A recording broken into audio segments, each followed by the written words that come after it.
स्वराज मराठीमध्ये आपलं स्वागत आहे. सर्वसामान्यांचा आवाज, निर्भीड, बेधडक. स्वराज मराठी. शाळेमध्ये लिफ्टच्या कामासाठी आलेल्या कामगाराने भांडूपमधील एका नामांकित इंग्रजी माध्यमाच्या शाळेमधील 3 विद्यार्थिनींचा विनयभंग केल्याचा प्रकार उघडकीस आलाय. गोपाल गौडा वय 27 असे या तरुणाचं नाव आहे. शाळेच्या बेसमेंटमध्ये तो लिफ्टचं मेंटेनन्सचं काम करत होता. त्यावेळी योगा करण्यासाठी दुपारी 1च्या दरम्यान तिथे 5वी इयत्तेच्या मुली योगा क्लासेससाठी आलेल्या होत्या.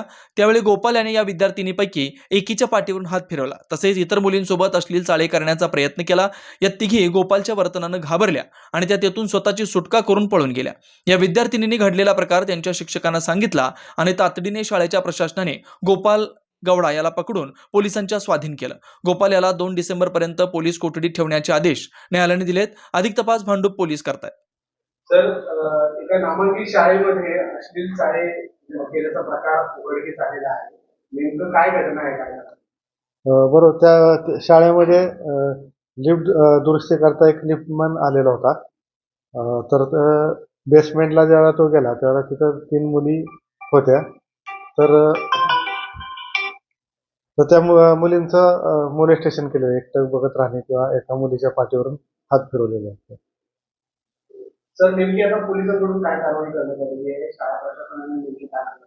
शाळा प्रशासन त्याच वेळेला त्या मुली टीचरांच्याकडे गेल्या होत्या. त्यांनी लगेचच कार्यवाही करून पोलिसांना कळवलेलं होतं आणि पोलीस इथं जाताच आरोपीला फिर्यादी मुलींची एका म्हणजे पीडित मुलीची आई ची FIR घेण्यात आलेली आहे आणि आरोपीला त्वरित अटक करण्यात आलेली आहे.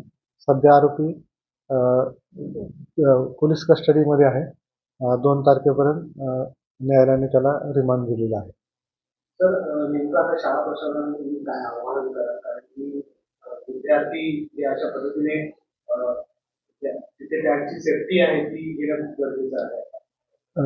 म्हणजे सध्या आपण पाहतो सार्वजनिक स्तरावर CCTV कॅमेरे लावणे किंवा पोलिसांच्या निर्भया म्हणजे भांडूपमध्ये जर शाळा लेवलला जनजागृती करण्यात येत असते. मुलींना म्हणजे अल्पवयीन मुलींसाठी ते गुड टच, बॅड टच ह्याचं पण मार्गदर्शन करण्यात येत असतं निर्भया स्तरावर. तसंच सर्व शाळांवर म्हणजे निर्भयाचे कार्यक्रम आयोजित करून अवेअरनेस प्रोग्राम राबवला जात असतो पोलिसांच्या तर्फे.